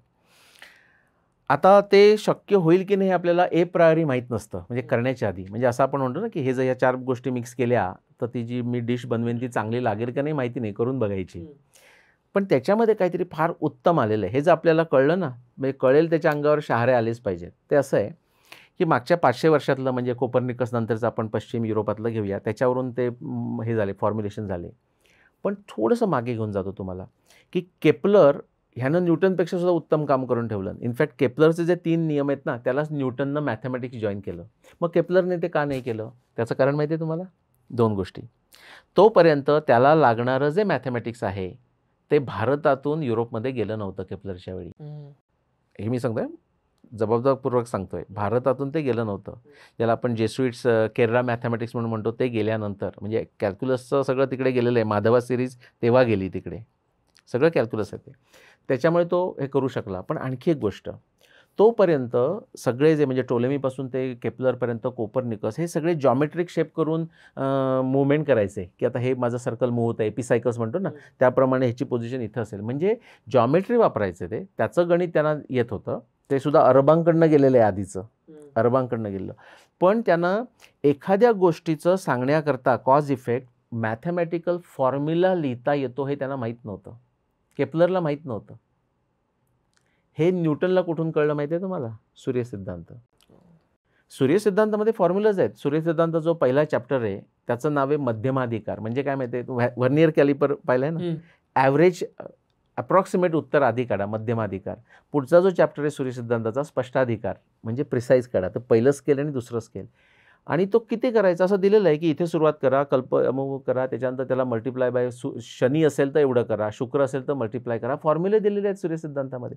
ते न्यूटनला कळलं की फॉर्म्युलामध्ये सुद्धा हे करता येतं, आणि न्यूटनचं क्रेडिट घेऊन जात नाही. मग त्याने जे फॉर्म्युला जे लिहिले R² रिव्हर्स डिस्टन्स वगैरे, ते त्याचं कौतुक, म्हणून ते शक्य झालं. आता तुमच्या प्रश्नाचं उत्तर, मग त्याच्यावरून जे केलेलं आहे ते मागे कसं जाणार, त्यातलं मूळ लक्षात घ्या. न्यूटनचा फॉर्म्युला आहे, पण त्याच्यावर केलेले फॉर्म्युला आधी भारतानं केलेलेच आहेत ॲस्ट्रॉनॉमीमध्ये. आता ते किती मागे जाऊ शकतात ह्याचं तुम्हाला उत्तर सांगतो. त्याच्याकरता थोडं समजून घेणं गरजेचं आहे. छोटीशी गोष्ट आहे, आपला जो खगोलशास्त्रीय संदर्भ असतो ना, तो व्हर्नियर कॅलिपरसारखाच 2 बाजूंनी आलेला आहे. एक त्यातलं जे सायकल आहे ना, ते खूप स्लो सायकल आहे, 26,000 वर्षाचं संपात चलन. दुसरं एक सायकल आहे, त्याला ऑब्लिक्विटी म्हणतो. म्हणजे जॅपनीज लोकांच्या ह्याच्यात जर बघायचं तर आपण ते बाव डाऊन करतात ना, तर समजा मी असं सुरू केलं आणि असं डाऊन करून असं आलो, हे जे पूर्ण जे पृथ्वीचा अक्ष असा कललेला आहे ना, तो असा जाऊन असा येतो ना, त्याला 41,000 वर्ष लागतात. फक्त 2 डिग्रीचं अंतर आहे, तो फक्त असं करतो. आणि जर आपल्याकडे त्या नवरात्रात लेडीज घुमतात ना घागरी घेऊन वगैरे, असं दाखवतं, तर तसं जो अक्ष आहे त्याची जी असं फेरा आहे त्याची 26,000 वर्ष. हा जो फिनॉमिनन आहे ना खगोलशास्त्रातला, तो वेगळा आहे. आणि त्याचं ग्रह आपले म्हणजे सूर्य, चंद्र आणि सगळे जे ग्रह फिरतात, हा पूर्ण वेगळा आहे. हे कशाकरता सांगतोय, रामायणामध्ये आणि महाभारतामध्ये ह्या दोन्ही प्रकारचे संदर्भ आहेत. त्यामुळे असं इतकं युनिक कॉम्बिनेशन करून ठेवलेलं आहे की त्यामुळे आता मी तुम्हाला सांगतो ते ऐका नीट, की आत्ताचे फॉर्म्युले म्हणजे न्यूटन नंतर आलेले आत्ताचे मॉडर्न नासा आपण परत म्हणूया, ते जे फॉर्म्युले जे आहेत जेट प्रपोर्शन लॅब वगैरेचे, तो डेटा घेऊन तुम्ही मागे ते संदर्भ वापरून केव्हा झालं असं करता. त्याच्याप्रमाणे उत्तर आलं 5561 BC आणि 12,209 BC वगैरे. पण त्याच्यावर विश्वास कसा ठेवायचा असा प्रश्न आहे. त्याचे उत्तर असं आहे की तुम्ही मल्टीडिसिप्लिनरी जे एव्हिडन्स बघता, म्हणजे आर्किओलॉजी, पॅलिएंटॉलॉजी, हा सगळा मॅच होतो. पण फक्त खगोलशास्त्रात एक तुम्हाला मी म्हणजे विस्मयकारक गोष्ट सांगणार आहे, ती अशी आहे की आत्ताचे जे मॉडर्न ॲस्ट्रॉनॉमी आहे त्याचे जे फॉर्म्युलेज आहेत ते मागे अँटिक्विटीमध्ये म्हणजे खूप जुनं मागे गेलात तर ते म्हणजे उपयोगी होतात का, ह्याचं उत्तर महाभारत आणि रामायण देतं. कारण हे 2 प्रकारचे पुरावे एकत्र आलेले आहेत ना, त्याच्यामध्ये तुम्हाला जुगाड करता येत नाही. ते पुरावे एकत्र येतात, ते 5561 येतात आणि ते 14,000लाच येतात. ते 2 पुरावे एकत्र आणणं कोणताही जुगाड करून शक्य नाही. म्हणजेच काय होतं माहिती आहे का, आपण आपलं एखादं इन्स्ट्रुमेंट असतं ना लॅबमध्ये, ते काय करतो, काही काळानंतर आपल्याला कॅलिब्रेट करावं लागतात, परत कॉन्स्टंट्स करावं लागतात. तर मला असं म्हणायचं आहे की आत्ताचं मॉडर्न ॲस्ट्रॉनॉमी वापरून आपण रामायण केव्हा झालं, महाभारत केव्हा झालं हे काढलं, पण महाभारत आणि रामायणाचा जो पुरावा आहे, it acts like a golden calibration standard for the validation of modern astronomy. क्या बात आहे. आणि ह्यामुळे बरेचसे संशोधक आहेत, त्यांना याचा उपयोग नक्कीच होऊ शकतो. खऱ्या संशोधकांना होईल. खरं संशोधकांना. हे झालं संशोधकांसाठी. नव्या पिढीसाठी रामायण आणि महाभारत तुम्ही कसं समजावून सांगाल? कसं समजून म्हणजे का म्हणताय तुम्ही, म्हणजे का त्यांनी वाचावं? का, कारण काय आहे आजकाल असं नाही का कसं, म्हणजे कसं दोन्ही खरं तर. कसं असं म्हणेन की ज्या पद्धतीने मी मागची म्हणजे 35 वर्षाचं माझं संशोधन आहे, पण म्हणूया आपण 15 वर्ष मी बडबड करतोय त्या पद्धतीनं असं मला वाटतं. कारण त्याचं एक कारण आहे, मला तेच येतं, मला गाता येत नाही नाचता येत नाही, तर मला जे येतं त्याप्रमाणे मी करतोय. पण स्वधर्म, श्रेयान स्वधर्म विगुण आपण म्हणतो, परधर्मात स्वनुष्ठिता, तसं ज्याला ज्या पद्धतीने येईल. आता एक आपण सकाळी आपल्याला भेटले होते बघा, की ज्यांचा ऐतिहासिक राम म्हणून जो प्रोग्राम आहे, त्यांना गाता येतंय, त्यांना छान बोलता येतंय, त्या पद्धतीनं ते करून दाखवत आहेत. तर ज्याला ज्या पद्धतीने येतं त्या पद्धतीनं करायला पाहिजे, हा उद्देश आहे. तर ते कसं, दुसरं काय होतं काच मी सांगेन फक्त लहान मुलांकरताच उपयोगाचं असं नाही, म्हणजे नवीन पिढीला, मी तर म्हणेन जुन्या पिढीलाही. पण आता अगदीच जर तुम्ही 90च्या वर असाल तर विसरलात तरी चालेल असं मी म्हणेन. ते असं की इतिहास म्हणजे इतिहासाचा उपयोग काय असा आपण प्रश्न म्हणतो, पण तुम्हाला असं वाटत असेल तुमच्या मुलांनी तरी किंवा तुमच्या नातवंडांनी इतिहास घडवावा, म्हणजे काहीतरी चांगलं वर्थवाईल करावं असं ज्यांना वाटत असेल, त्यांच्याकरता हे फार महत्त्वाचं आहे की त्यांनी आपल्याकडे जो आत्ता इतिहास आहे, आपल्याकडे म्हणजे 2च आहेत जगभरामध्ये, रामायण महाभारत, त्याचा वापर करून मुलांना घडवायला पाहिजे किंवा नातवंडांना घडवायला पाहिजे, तरच ते इतिहास घडवतील. आपल्याला चांगलं उदाहरण म्हणजे जिजाबाई आणि छत्रपती शिवाजी आहे आपल्यासमोर. कारण बऱ्याच वेळेस असं होतं की रामायण आणि महाभारत यांची माहिती का करून घ्यायची, तो झाला इतिहास. आत्ताच्या समस्यांसाठी ते उपयोगी आहेत का, तर निरुपयोगी आहेत असंही लोक म्हणतात. तर म्हणून म्हटलं की हा अभ्यास का करून घ्यावा, त्याचं डीप नॉलेज. अगदी थोडक्यात उत्तर देतो तुम्हाला, की आपण म्हणतो की हे आत्ता काहीतरी आपण नवीन सुरू केलं, पूर्वी भक्तीच नव्हती वगैरे असले विचित्र काही लोक स्टेटमेंट करतात. आपण गुढीपाडव्याचं उदाहरण घेतलं की ती ट्रेडिशन इतक्या काळापासून होती. बरं, ही प्रतीक आहेत, प्रतीकातून आपल्याला आपली माहिती देता येते. त्याला आर्षकाव्य म्हणतो, की आर्षकाव्य म्हणजे रामायण महाभारत, की त्याच्यामुळे तुम्ही वाचल्यानंतर तुमच्यात स्फूर्ती आली पाहिजे. अमेरिकेमध्ये त्याला ग्रेट नॅरेशन म्हणतात. अमेरिकेतला माणूस, आता मी अटलांटामध्ये राहतो, तर जॉर्जियाचा माणूस माझ्याबरोबर बरेच वेळा असतात ट्रॅव्हल करताना, की तो पहिल्यांदाच विमानात बसला आहे, जॉर्जियातला म्हणजे अमेरिकेतला माणूस, आणि तो कुठेतरी जातो आहे.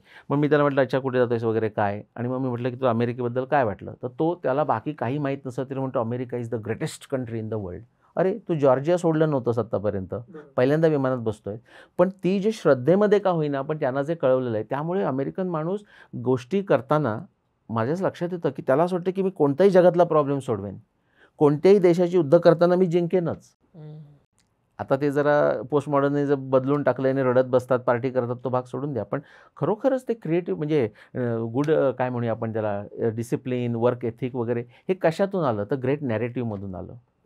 तेच तुम्ही जर बघायला गेलात, विश्वामित्रांचीच कथा घ्या. विश्वामित्रांनी काही त्याला शिकवायला घेऊन गेले नाही राम लक्ष्मणाला, उलट सेवा करायला घेऊन गेले, रक्षण कर म्हणून, बरोबर. राम लक्ष्मणसुद्धा आता मी शिकायला जातो म्हणून गेले नाही, विश्वामित्र सांगतील. पण आता आपण NEP म्हणतोय, न्यू एज्युकेशन पॉलिसी, हे सगळं करता करता शिक्षण झालं. जे तुम्हाला शिक्षण करताना मी शिकतोय असं वाटतं, किंवा शिक्षकाला वाटतं मी शिकवतोय, ते शिक्षणच नव्हे. ते असं झालं पाहिजे की हसत खेळत तुम्हाला कळलं नाही तुम्ही केव्हा शिकलात, म्हणजे अप्रेंटिससारखं ते शिक्षण, हे तुम्ही तिथून शिकू शकता, बरोबर. गुढीपाडव्याचं आपण सांगितलं, क्लाईन लेविन आपण कुंभकर्णाबद्दल बोललो. म्हणजे तुम्ही किती जाऊ शकता त्याला, म्हणजे मी प्रत्येक तुमचे कांड घेऊन त्याच्यामध्ये मी सांगू ती शकतो. भगीरथाची गोष्ट, भगीरथाची गोष्ट ती शिकवलीच रे आम्हाला अक्षरशः. हां, आणि सांगण्यामागे उद्देश काय आहे, किंवा त्राटिका, म्हणजे आधी स्त्री म्हणजे त्याचा वध नाही करायचा, पण वाईट वृत्ती असेल तर स्त्री पुरुष काही फरक पडत नाही, हे सुद्धा त्याच्यामध्ये सांगितलं. अहल्येचं सांगितलं, त्याच्यामध्ये काय सांगितलं की देर इज नो इटर्नल डॅमनेशन. आता हेच तर अब्राहमिक रिलिजन मूर्खपणा करत बसलेले असतात. इटर्नल डॅमनेशन आहे ना सगळीकडे. आता ज्यूइश म्हणजे काय, how do you become a Jew, by only being born to a Jewish mother, ही डेफिनेशन आहे. मग बाकीच्याने काय करायचं, राईट. सो इटर्नल डॅमनेशन नाही आहे त्याच्यामध्ये. सो ती त्या अहल्येमधून सांगितलं की कितीही खालच्या दर्जाचं कृत्य त्यावेळच्या नीतीला अनुसरून असेल, जरी असलं तरी त्यातूनही तुम्ही होऊन अहल्या, द्रौपदी, सीता, तारा, मंदोदरी तथा पंचकन्या जाऊ शकतात. पहिली अहल्याचं हे सगळं तुम्हाला समजून जाईल ना. अयोध्याकांडामध्ये वनवासात जेव्हा रामाला पाठवतात, तेव्हा वामदेव आणि वसिष्ठ काय म्हणतात माहिती आहे का, ते म्हणे ठीक आहे, म्हणजे कैकेयीला आणि दशरथाला म्हणतात तुला राम वनवासात जायला हवा आहे ना, कैकेयीला तो भरत हवाय, बरोबर आहे. ते म्हणतात राम वनवासात जाऊ दे, पण स्त्री म्हणजे पत्नी ही पुरुषाचा आत्मा आहे, आपण सीतेला गादीवर बसू, सीता राज्य चालवू दे. Woman empowerment. अजून मी अमेरिकेत सांगताना सांगतो की अजून तुम्हाला बाई नाही निवडता आली. आता त्याचा माझाही भाग आहे, मी 3 वेळा ट्रम्पला मत दिलं म्हणजे असं, पण ते कारण वेगळं म्हणजे त्याच्यामध्ये. पण आपल्याकडे काही प्रॉब्लेम झाला नाही. विचार करून बघा, इंदिरा गांधी आल्या तर आपण म्हणजे आनंदीच होतो की एक बाई चालवते वगैरे. प्रेसिडेंट आपल्याकडे झाले, आपल्याला तर काही फार वाटत नाही. म्हणजे असं नाही आयडियल असं म्हणत नाही, मेल शॉविनिस्ट वगैरे लोक सगळ्या सोसायटीमध्ये असतात, पण ते आपण सहज ॲक्सेप्ट केलं. तुम्हाला माहिती आहे का, आपल्याकडे ब्रिटिश काळामध्ये सुद्धा स्त्रिया वोटिंग करत होत्या. अमेरिकेत केव्हा केलं माहिती आहे ना, 1916, तोपर्यंत स्त्रिया वोटिंग करू शकत नव्हत्या. तर हे सगळे तुम्हाला ह्याच्यामधून तुम्हाला समजून गोष्टी मिळू शकतात. शेवटचा प्रश्न, हे सगळं समजून घेण्यासाठी कुठलं रामायण आणि महाभारत वाचलं पाहिजे? तुम्हाला आता ही खरी फिक्शनल स्टोरी आहे सांगणार आहे ती, बिरबल आणि अकबर, ह्या सगळ्या फिक्शनल, तेनाली रामावरून त्या तिकडे आलेल्या कथा आहेत. पण त्यातली जी कथा सगळ्यांना माहिती असेल की असा तो प्रश्न विचारला जातो की सगळ्यात उत्तम शस्त्र कोणतं, आणि मग बिरबल काय उत्तर देतो, ती कथा होते कुत्रा अंगावर येतोय वगैरे, जी तुमच्या हातात त्यावेळी असेल तेच माझं उत्तर आहे. लोक असं म्हणतात की कुठचं करू, पण ऑथेंटिक कुठचं. जो माणूस म्हणतो ना की ऑथेंटिक महाभारत कोणतं, त्या माणसाला काहीच कळत नाही. वा, ओके. तुमच्याकडे जे महाभारत आहे, तुमच्याकडे जे रामायण आहे, तुमच्याकडे नसेल तर तुम्हाला जे उपलब्ध होऊ शकतं ते रामायण, म्हणजे तुम्हाला त्या भाषेत भाषांतर हवं असेल तर ते भाषांतर, त्यापासून सुरुवात करा. फक्त एक पुढचा सल्ला सगळ्यात महत्त्वाचा आहे, भगवद्गीता असो, महाभारत असो, रामायण असो, कोणतंही एक ट्रान्सलेशन वाचून थांबू नका, कोणतीही एक मॅन्युस्क्रिप्ट वाचून थांबू नका. अनेक प्रकारची भाषांतरं वाचा, हळूहळू तुम्हाला ते कळतच जाईल आणि सगळं एकत्र मिळून तुम्हाला म्हणजे काय म्हणतो आपण, यम पश्चंती यतया क्षीण दोषा, मिनिमायझेशन ऑफ एरर होतं, सिग्नल टू नॉईज सिग्नलवर येतो आणि सत्य काय आहे तुम्हाला कळायला लागतं. Thank you so much sir. Ramayana Mahabharata हे प्रत्येक भारतीयांच्या हृदयातल्या कथा आहेत, हृदयातला तो इतिहास आहे आणि त्या इतिहासाला जवळ आत्ता वर्तमानात राहून आम्हाला रामायण महाभारत कसं त्यावेळेस होतं हे बघायला लावलं. त्यासाठी खूप खूप धन्यवाद. मंडळी, सरांनी जे सांगितलं की रामायण आणि महाभारत आता ऐकणं बघण्याच्या पलीकडे जाऊन आपण स्वतः ते वाचायचं आणि त्या वाचनातनं आपण इतिहास समजून घ्यायचा, हे आपण लवकरात लवकर सगळेच, माझ्याबरोबर सगळेच आपण सुरुवात करणार आहोत. हा व्हिडिओ कसा वाटला हे आम्हाला कमेंट बॉक्समध्ये सांगा. व्हिडिओला लाईक करा, शेअर करा. कमेंट बॉक्समध्ये तुमचे काही विचार असतील तर ते विचार आमच्यापर्यंत पोहोचवा. चॅनलला सबस्क्राईब करा. भेटूया पुढच्या व्हिडिओमध्ये नवीन विषयासोबत, नवीन इतिहासासोबत. धन्यवाद.